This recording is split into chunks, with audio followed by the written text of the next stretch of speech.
like that. And it's been a treat. I think this is my third or fourth time now. Right. And it's just such a treat to be with you and enjoy this very special place and this class, which is always, you're always full of ideas and so intensely interested in what we're talking about. Now, just to pick up the pieces, I couldn't find the slide last time when I was here. This is the famous Rubens, and this is called Rubenesque. So I'm going to hit the lights here, see if we're kind of experimenting with this. Oh, come on in. How are you, Mary? Morning. Yeah, come on in. All right.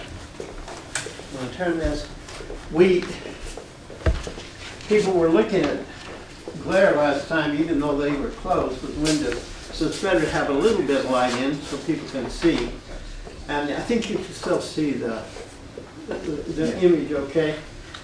Now, what this became a kind of cliche, Rubenesque, for women who are a little bit fluffy here and there. And,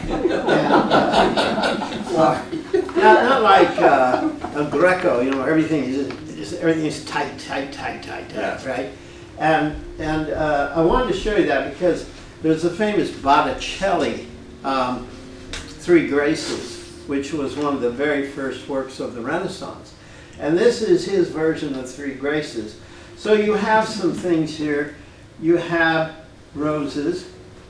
Those are usually associated with Mary, right? And then you have the cherub over here, also associated with Mary. So what's being said here? Well, in other words, this is kind of a homage, not just to the Mary, the whole Marian, shall we say, sect or movement, but it's also saying that these are holy also. In other words, the three graces, these are holy women. The fact that they're seen as naked and all that, this is Greek Roman. And the classical age, the Renaissance, is the renewal, literally what the word means, to be reborn, the classical age. So Rubens he's on the one hand Renaissance coming into the Baroque. So this is a little more daring, if you might say. Now I'm gonna show some slides here that just knocked me out, right? We've talked about the Baroque painters, first in Italy, then in Spain, then in France, Germany, the Netherlands, and what is today Belgium, Flemish painters. This is, Rubens is a Flemish painter. But now I'm going to go to England. Now England only had one great painter. I realize there were actually a few painters of great fame, but Gainsborough comes to mind from that, and he's a little bit later. But England was not well known for painters, or for that fact, for music, right? For some reason, the Germans were the great musicians. The English, who have a lot of German blood, but they loved music, but they didn't produce a great composer except Purcell. But you go through this whole era. Now in the 20th century, they had just a whole slew of them, but for some reason it wasn't important. And the same in Baroque painters. There's only one painter, and he is sensational, but a lot of people don't think of him as a Baroque painter for the reason I'm going to show you now. I'm going to attempt to leave this. Oops. There we go. And I'm going to attempt to go to the English Baroque. This is always a trick. And we're going to do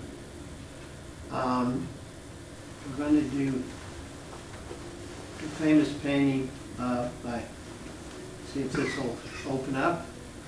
Got to make this one real big. Okay, this is a painting and etching by a man named Hogarth. Now, Hogarth is considered the most important English painter before modern times. And he is a great satirist.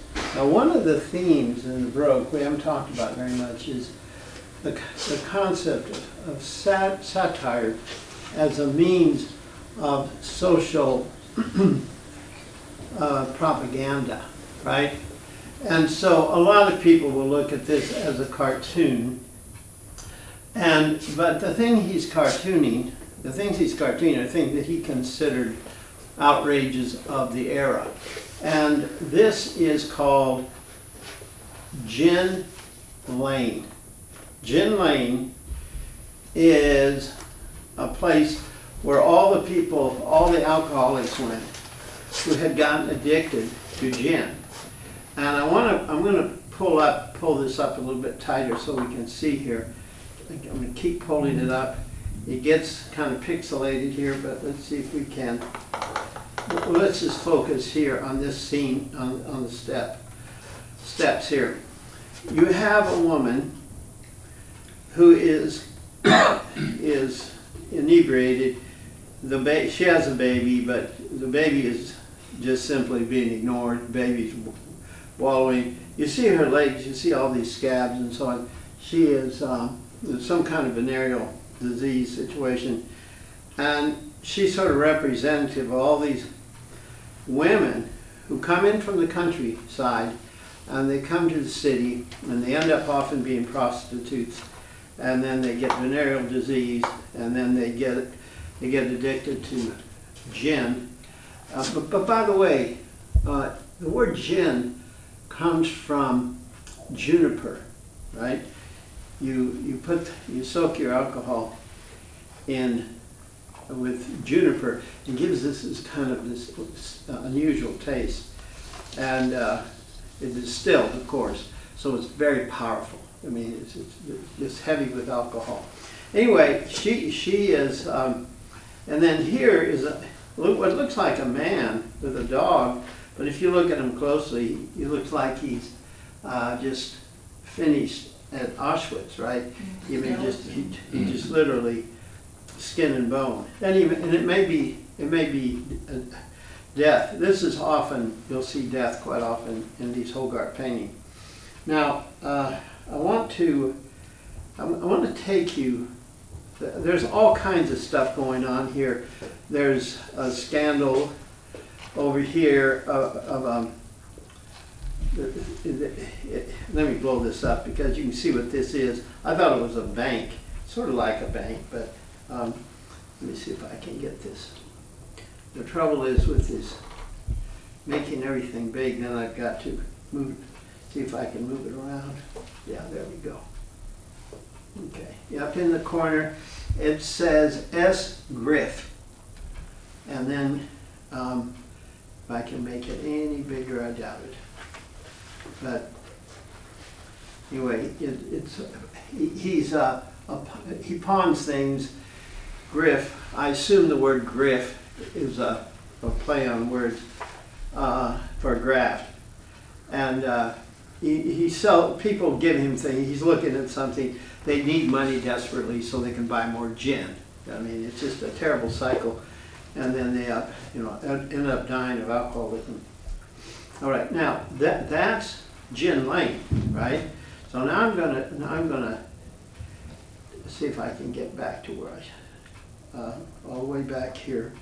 I'm gonna go down here, and I'm gonna show you Beer Lane. This is really weird. Okay, back to the Baroque here. All right, Beer Street. Now, actually, it has both of these here, so I'm just going to pull over on this one side, and if I can get it to go. It doesn't want to cooperate, but I'm going to try again. Okay, not going to cooperate, so let me try something else here.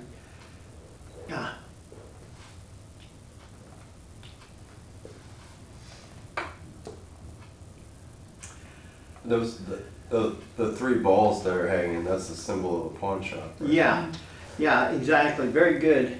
You know, that comes, the three balls are from, of all people, St. Nicholas, you know, Santa Claus. And he got famous. He was a bishop in Turkey, and he got famous because these three girls came to him with a problem. There were three sisters, and they couldn't get married because they didn't have a dowry. Now, the word dowry is kind of gone now, but the word dowry meant money or produce or products given by the family of the bride to the family of the groom in an arranged marriage. And so so these three girls, they didn't have a dowry, which meant they couldn't get married. So they went to St. Nicholas and they said, Father Nicholas, we have a problem. We don't have dowries. And he thought about it for a while. And he said, I'll take care of it. And then he came in the night, sneaked in the house with 3 bags of gold that he then secretly put under the pillows of each of the girls. And they woke up and they found their gold. So this idea of Santa Claus coming at night, bringing gifts, you see, that's where it comes from. Well, anyway, this became associated with banking, pawnbrokers, and pawnbrokers, of course, I guess, even to this day, kind of have a little bit of a reputation. And it's this idea so that people are pawning things all the time. In both paintings, you'll see the three balls. And now, in this case, it's a different satire here. The satire here is Beer Street is very prosperous. And there's a woman there, just almost the same place there's a woman in the other one. But everything's prosperity because you see, these people are selling these people the gin, but they're only drinking beer, which is not so potent. And you'll see a man. There's a man doing a sign up here, and below him is a man with a big beer stein and a pipe, having quite a grand time. So it's criticizing the purveyors of alcohol, and then it shows the consequences of alcohol on this other one. All right, so they were actually done together. Now let's move now out of that painting to the most famous painting I think that Hogarth ever did. I can get back to it. Here we go. Sometimes this thing does funny things. Let me see if I can go to it straight away. Oh yeah, here I can. There we go. I saw it for just a second. There we go. All right, now. It's very funny to be talking about this in a Methodist church because this is Hogarth's idea of a Methodist church back in the 1700s, right? And so remember Wesley and Whitefield. This is Whitefield, and then Charles. They were in Oxford in what's called the Holy Club, which the pejorative name for the Holy Club was Methodist, because these young men were so methodical in their ways. 4 o'clock in the morning they'd wake up and they'd go to prayer, and then at 5 they would start studying the Bible, then at 6 they'd have breakfast, and at 7 they'd go out and preach, that kind of thing. Day in and day out. Hence the name Methodist, they're methodical. It's funny how many churches have pejorative names. Mormon, for example, it's pejorative. Why? Well, because these are people that believed in the Book of Mormon, and of course the Book of Mormon was looked down upon as the creation of Joseph Smith. So it's that kind of thing. Now this is so outrageous that it's amazing he didn't get in trouble, but there's all kinds of things going on here. So I want to, and that's the amazing thing about Hogarth. I'm going to pull it up on this top part. And again, it's always hard to find. Unfortunately, I have to go down all the way down here and then go up to the top, if I can get there. All right, here's the very top. All right. Now, here is Whitefield carrying on. You've heard the expression, he flipped his wig. There it is. He flipped his wig.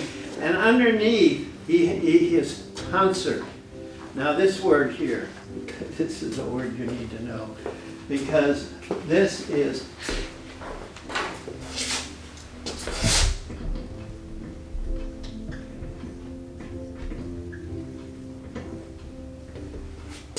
what you had to do when you became a monk or a friar is the first thing you did to show your obedience was to have all the hair cut out of your head except a little fringe around.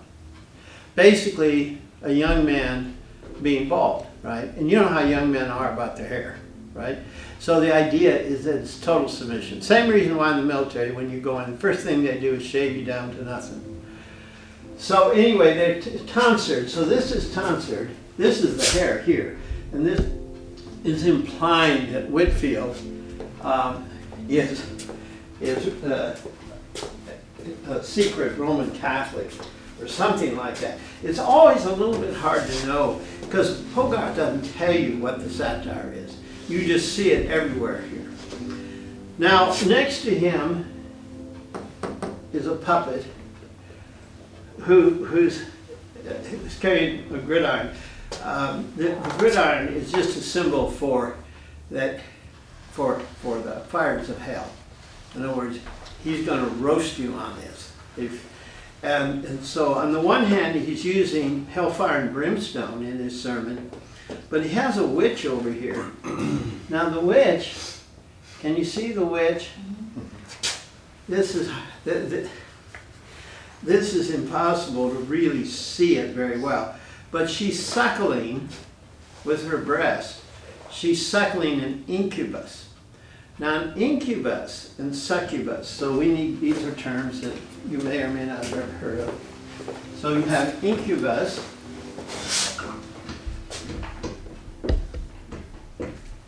and a succubus. Now, to really appreciate this, you have to understand the medieval mind, how they think about things. So the world is full of demonic spirits. We're filled with demonic spirits, which is why to this day, when somebody coughs, someone might say, well, God bless you. Why say God bless you? Where'd that come from, right? Because the idea is that we know there are germs, coming out. They knew that if you coughed on somebody, then the next day that person got a cold, and they reasoned. It's because you're transferring demonic spirits. So let me do succubus first. A succubus is a demon that takes over a man's body for the purpose of causing women to be to lose their virginity, so that they will be in quote unquote in sin. See, the demons are always the agents of the devil doing the work of the devil, and so the succubus then will be a man, usually a pretty good-looking man, who will then seduce the man whose body is being used. Has no control over this, right? He's being driven by the demonic spirit, and then the incubus is take over a woman, and then the woman will seduce a man and cause him to be demonized, as it were. Right? Now, whether this is one demon or many demons, this is never quite clear, right? But what's fascinating, a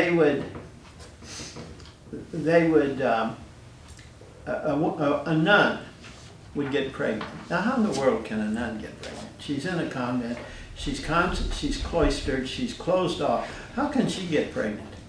So all of a sudden she comes up pregnant. They have to have an explanation. Succubus. A succubus came in and seduced her, and she fell and no longer is able to continue as a nun, although I think they let her because, again, they said, well, it's not her fault. She had nothing to do with this. She wasn't in control.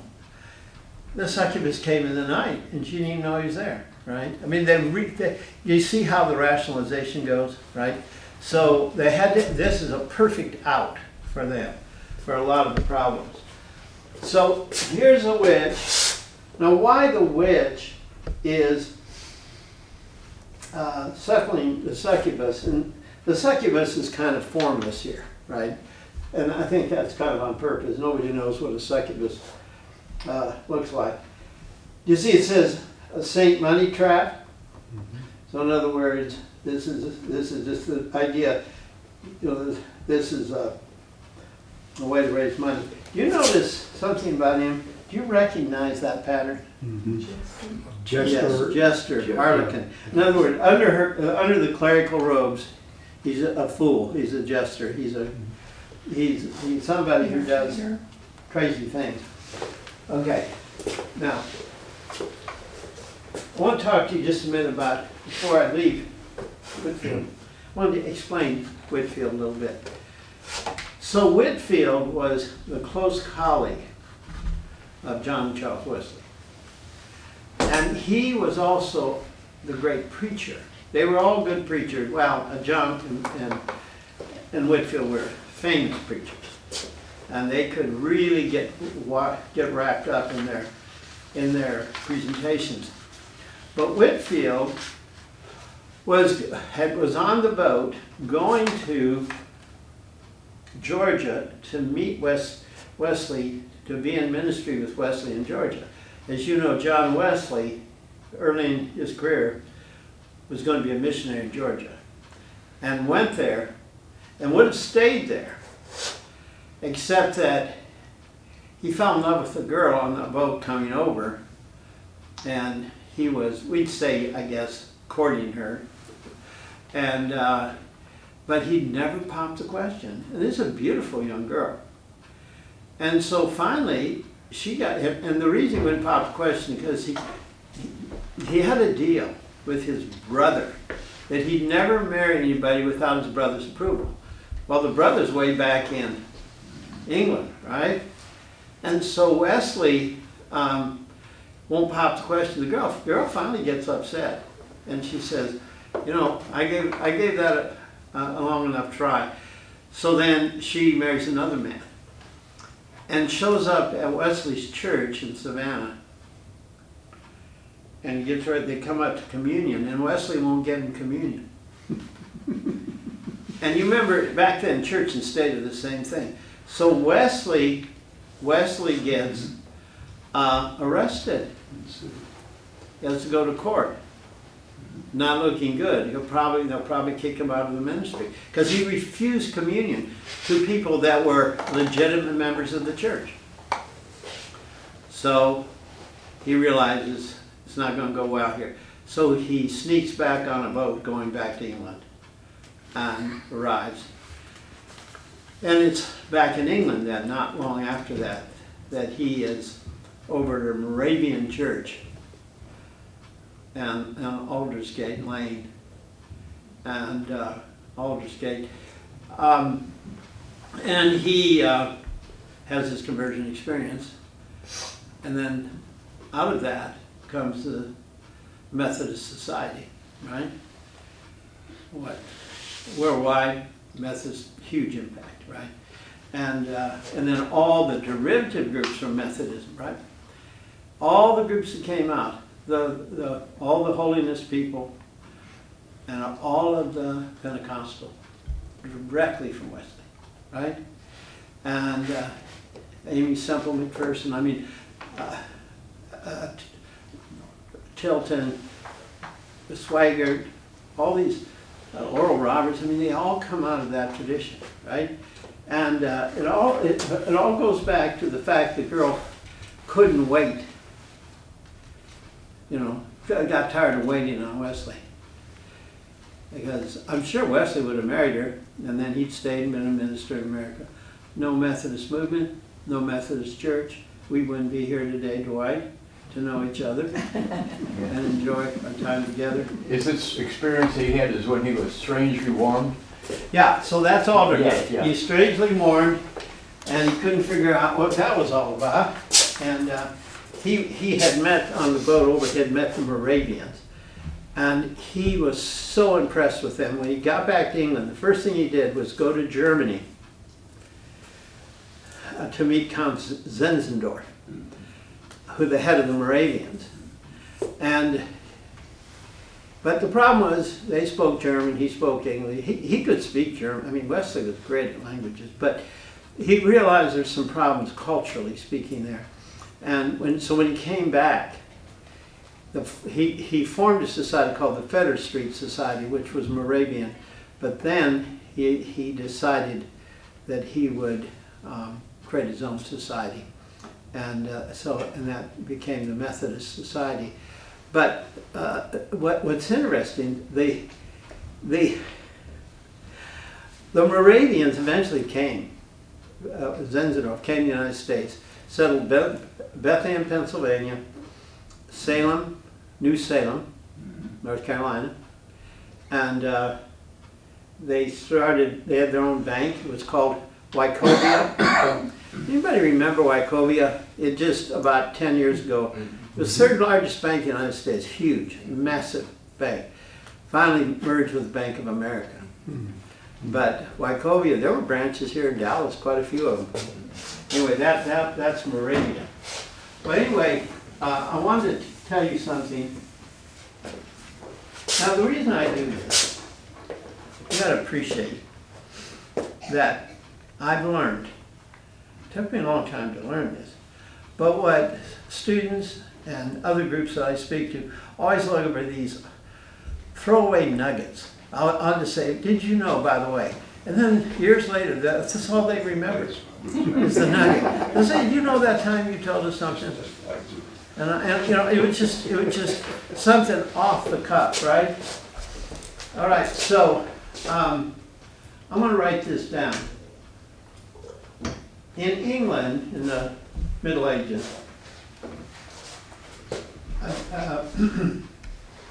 see if I can get this right.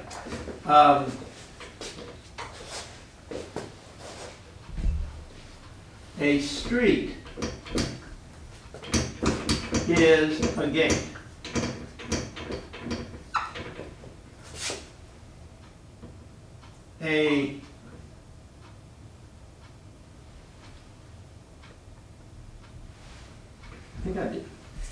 I think I'm doing this backwards. Let me try again.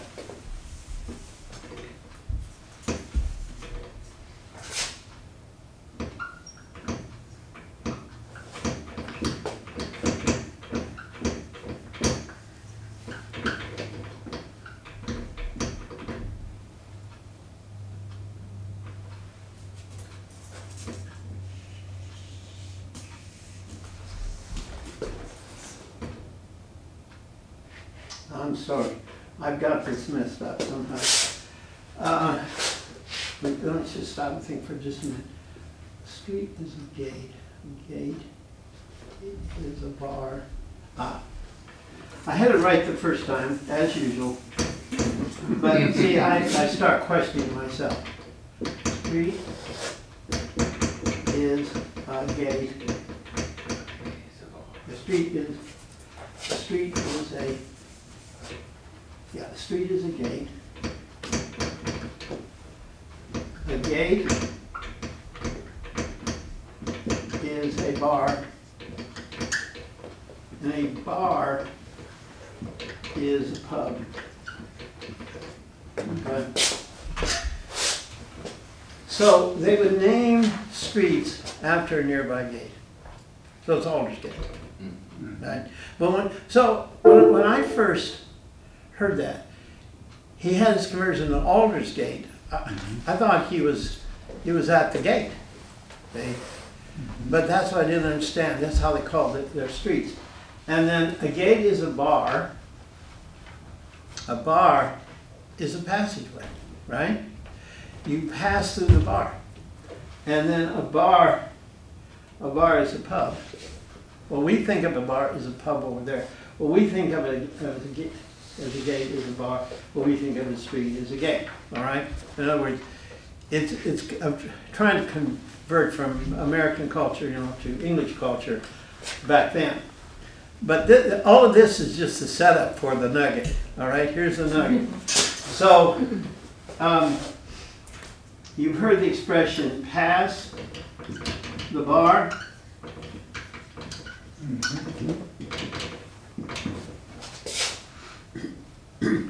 Now, if you ask anybody, say, did you pass the bar? Oh yeah, I took my exam about a year ago and I passed, and I'm a lawyer now.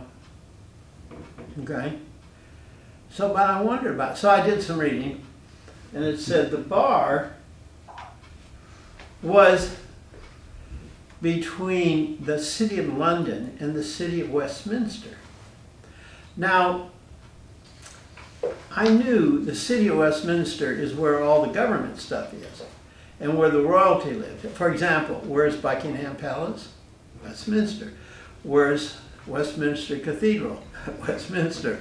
Where's Parliament? Westminster. Where are all the government offices? Westminster. Where's number 10 Downing Street? Westminster, right? But in the old days, if you were in London, you couldn't get into Westminster unless you were official, right? So I finally got to London, and a few summers ago, right before COVID, and I went over to the law school, which is called the Temple Inn. The Temple was the Temple of the Knights Templar, their headquarters in London. It was just inside London. And I was wondering, now, there must have been a moat here, and they crossed the bar, right? Because the term bar came to mean a crossing over water. And so I puzzled over this. So this man, it happened to be, I don't know, sometimes I'm in the right place at the right time, but no, not because it just happens, right? And so I was there at graduation day, and there all these young lawyers who now could wear their wig. See, they had to have a wig to go over to Westminster. You don't go in Westminster without your wig on. And they were in their robes, and I was, puzzled, kind of looking around, trying to figure out where the crossing point was from here, from this point into Westminster, from London to Westminster. And this man came along, white hair, beautiful suit. And I said, "Excuse me, sir, I can't understand something. Where was the bar? Where did they cross over, from London to Westminster?" And it turned out he was a professor in the law school. And he said to me, "Well, you understand, they didn't cross over, they went through the gate. The gate, there was a wall, and there was a gate, and the gate was guarded. And there was an official there. So you had to have your paperwork." And he said, "The reason you don't understand this is because," he says, "back then a street was a gate, the gate was a bar." Get it? In other words, they weren't allowed to go over into the court. The courts are in Westminster, you see. The law school is just outside of Westminster. So they cross the bar, not in the sense of, walking across it like I had always thought, but they're going through the gate. Because, they have their official papers, their lawyer. And in England, there are two things. There's a barrister and a solicitor. But the barrister is the one we're talking about. You know why they're called barristers? Because they can cross the bar. They can go through the bar. They can go through the gate, right? And they do the really important the cases, and then, you know, the more civil stuff and law and corporate stuff is done a lot of time by solicitors. It isn't so much status, I would say, although I think the barristers probably make a lot more money. I don't know. Maybe the solicitors do too. At least today, Yeah. you don't have to have a college degree to be a solicitor. Oh, really? It's more of Training? yeah, like you study under someone. Yeah, and can internship. learn. The way it used to be, like Abraham Lincoln, you know, that's how he became a lawyer, by studying under a lawyer. And but it's so funny how we make assumptions. We think we understand certain things, or try to, and then lo and behold, I just happened to ask that man. He just laid it out there, and so that I love that. You know, when that happens, it's pretty rare. And I want to get back to this. Can I, before you move? Yeah, go ahead. I'm sort of intrigued here by the fact that this is, I think the term there implies this being an incredulous painting of that type of preaching going on. Mm-hmm. And it looks like a lot of the Baroque movement, as it were, was carried forth, done by artists and painters and what have you. Yeah. But this is also a reaction to the Reformation. So I'm wondering, did the Catholic Church play any role in that artistic movement? Yeah, it does in the very beginning. You know, it comes out because the Council of Trent says, at the Council of Trent, they say, we support and appreciate and encourage great art, you see. Oh, okay. What the reason you might call this Baroque in that sense is because it's anti-Methodist or anti-Protestant, right? Right. And the sometimes the excesses of preaching, because if you go in Hogarth, I'm sure tradition is Church of England, right, which is just Roman Catholic light. You know, everything is prim and everything is proper. I mean, they outdo the Catholics. I mean, they are more Catholic in many things, and yet, in their worship, but in their politics and they're very, very Protestant, I would say.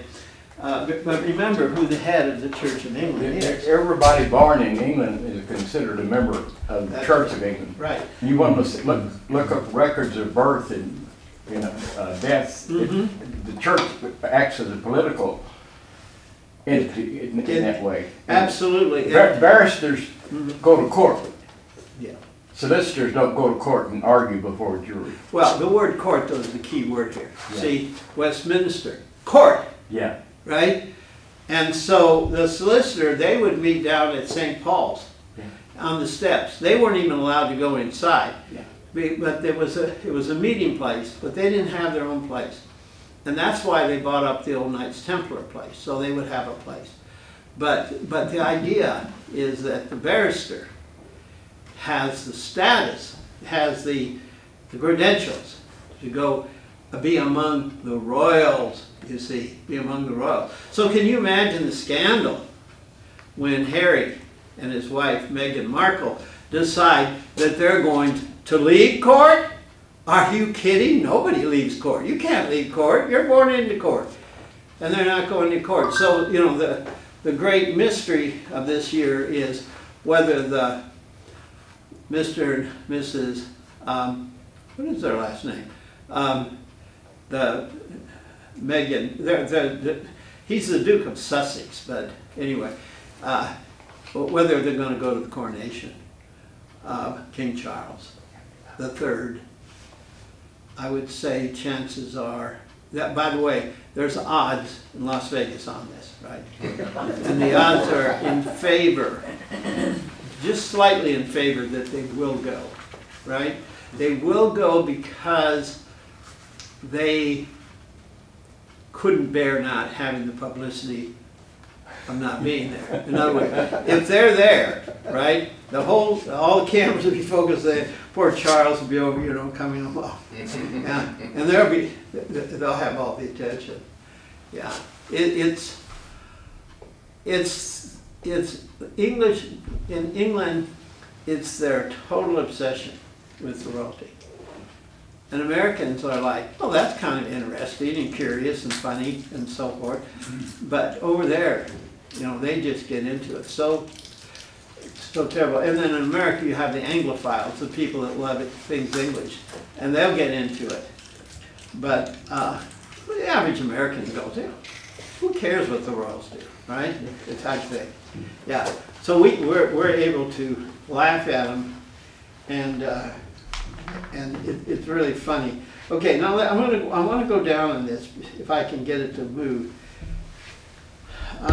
Okay, on here on the pulpit, you have certain ghosts. The one that's very recognizable here, I think, is the one in the middle. This is the ghost of Julius Caesar.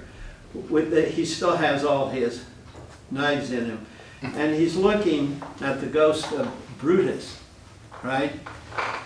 Who then also got stabbed, you know, or stabbed himself, I should say. How are we doing on time? Okay, still not quite on yet. All right, now, there's a second pulpit here. You see this? And it says right here, only law to be given, Lord, we ask no other heaven, a hymn by George Whitefield, right? Whitefield, by the way, had these crusades. He spent a lot of time in the colonies, American colonies, and he had this crusades, and he had these revivals, and it converted thousands and thousands of people. But again, in those days, no amplification. So he said he just had this massive voice, and you can see in the picture, you know, how big his mouth is. And so he's coming to Philadelphia. And in the writings of Ben Franklin comments on this. He said, everybody wanted to go see Whitefield, and I did too, but I'll be darned if I was going to give that man 1 copper penny. Of course, the copper penny is actually worth, you know, more pennies now. I mean, you wouldn't even bother to pick up a penny, right? It's worth nothing. But he said, I won't give him a penny. I certainly won't give him any silver, and forget the gold, right? So he goes along with thousands of other people. Being Franklin, he probably got a place right up front.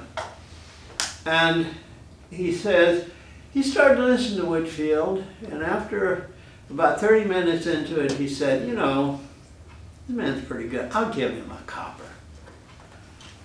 And then he goes a while longer, and he said, you know, I think I'll give him a copper and a silver. And then towards the end of Whitefield's long oration, he said, I think I'll throw in some gold. I think I'll just give him everything I have in my pocket.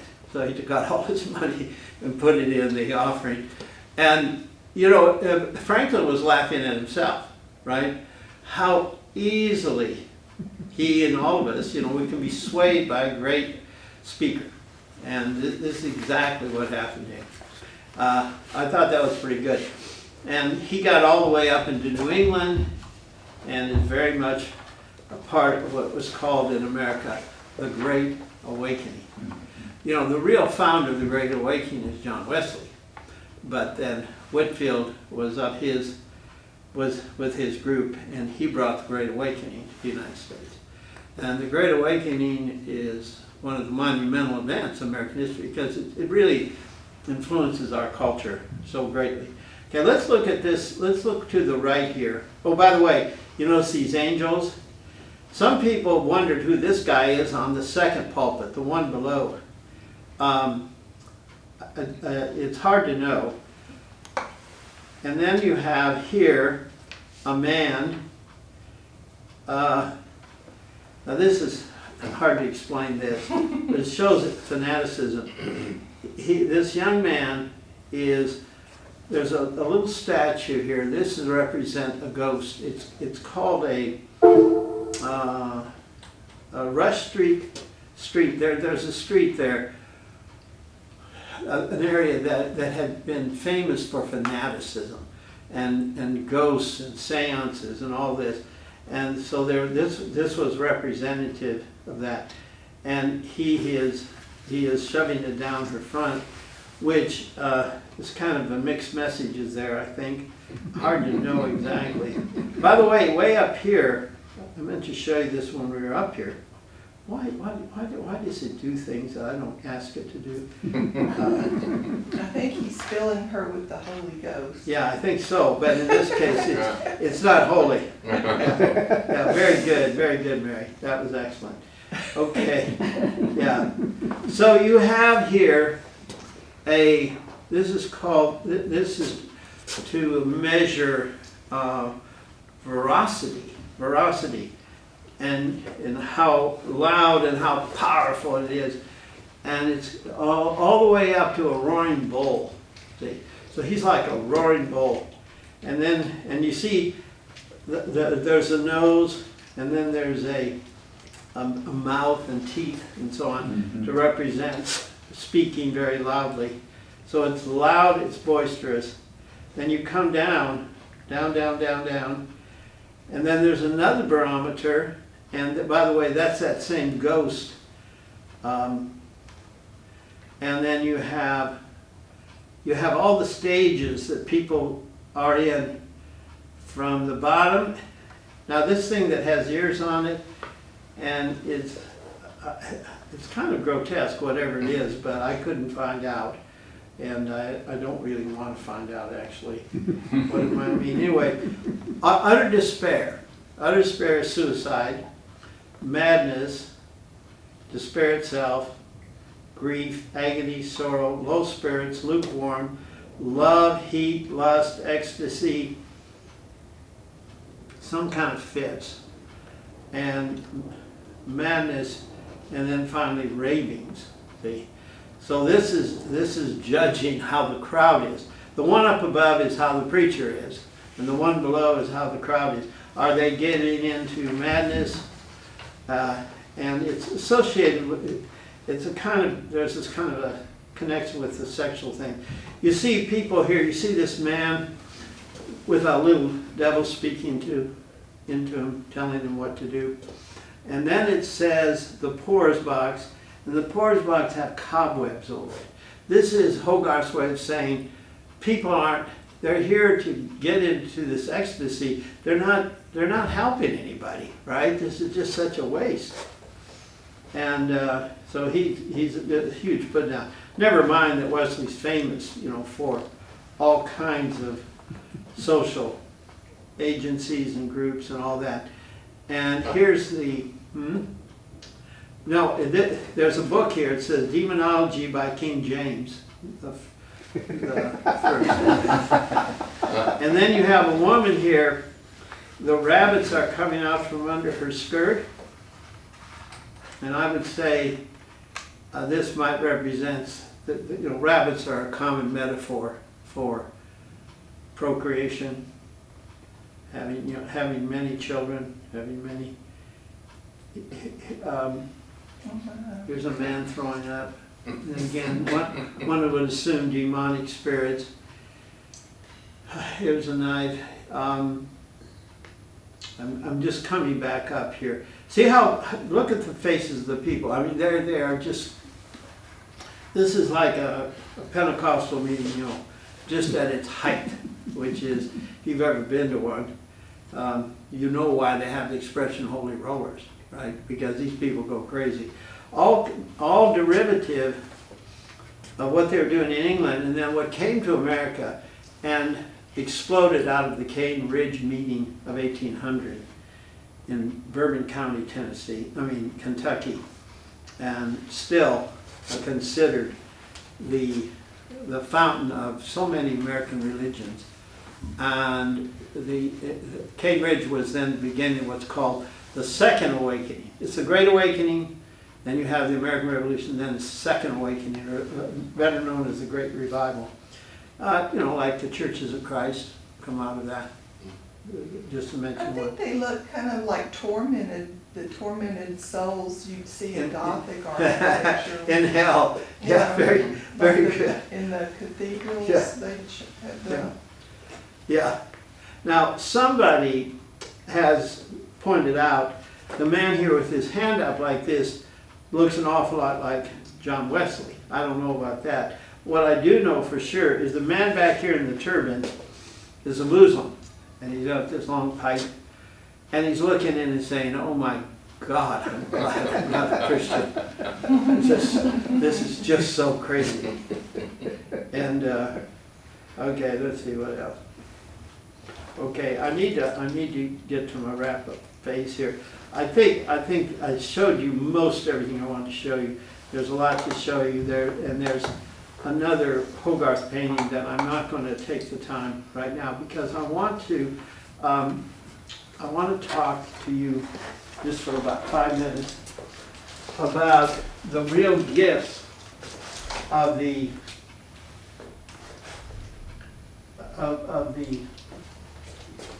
Baroque period. The most important of these is something that I'm sure you all have benefited from, and that is the creation of opera. Opera is Baroque to the max, right? This idea of combining all these forms in a grand spectacle. Starting in Italy, the first famous operatic writer was named Monteverdi. And Monteverdi wrote an opera called Orfeo, about Orpheus. And I have been privileged to see it. And it's just the most amazing, unbelievable piece of work, right? But the whole idea of singing, of bringing music with beautiful art, beautiful settings, mass cast, great huge choruses. This is Baroque. And of course, what comes out of the opera then is operettas. I'm sure some of you, somewhere along the line, have seen Gilbert and Sullivan, kind of the golden age of the operetta. And then out of the operetta comes the musical.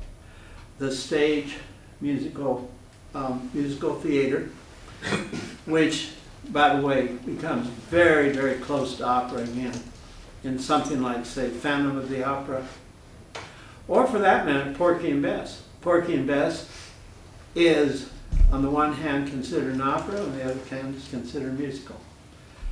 But the fact that it is tragic, you know, many of the musicals have a tragedy in them. Oklahoma, Carousel, but there's usually a kind of sweet ending. Porgy and Bess has kind of tragic ending in a way. So that's why it's sometimes considered an opera. But that always seems to me, these are all artificial classifications often. And so we've all benefited enormously from these art forms and have enjoyed the music. The first great American musical was called Showboat by Jerome Kearns. Guess who wrote the libretto? So, by the way, the word libretto comes from opera. Who wrote the words? And that is Oscar Hammerstein II, who then later gets together with, when Kearns dies, gets together with Richard Rodgers and does Oklahoma, Sound of Music, Carousel, all the rest of them, right? Amazing. And some of those are very, very serious works of art. But the point is, no opera, no musicals. Now, other forms would have developed, of course, how things work. But I think we have to appreciate that all this starts back with the Common Reformation, and this insistence that we're not going to have these churches that just are boxes, you know, just empty rooms with no art, no beauty. And then over the years, of course, many churches have gone back to including art, particularly stained glass windows with beautiful storylines and history in them. And then one more thing I want to mention, and then I'll be done, Mike, and that is, it also impacts literature. I think Shakespeare had been very different without Baroque, because many of those plays of his are grand spectacles. I mean, if you've ever watched or seen a play called Julius Caesar, oh my goodness, it's all there. But I think the most important piece of Baroque in literature is John Milton's Paradise Lost. Now I mentioned, I think on the first day I was here, I mentioned the English Civil War, and that Milton was second in command, so to speak, on the Puritan side. And when the Puritans finally went out of power, and by then Milton was blind, he had a lot of time on his hands, so he just dictated Paradise Lost, which is a huge poem, big thick thing. And it became the second most important book to all those Puritans. They would have, a lot of them would only have 2 books. They'd have a copy of the Bible and they had Paradise Lost. And so many of our ideas about, particularly about hell, if not heaven, are from John Milton and his interpretation of the scriptures and so forth. It is so dramatic, this vast canvas of the universe, and the fall of all the angels, mostly seraphim, by the way, which is ironic because they're the ones closest to God. And so Satan was a seraph, right? And his buddy Beelzebub is a cherubim, a cherub. Kind of ironic when you look at all these paintings, right? It's the cherubs all over the place. Well, as always, I try to cram in about 5 or 6 lectures into one, and I apologize for that. But I have enjoyed being with you so much. We'll get together here, hopefully, not too distant future, because I have more material than I have time to cover and audiences to listen to. So if you have time for me, I'll come back again, depending on what Mike can do, find in the way of time. So thank you for having me. Thank you for being here.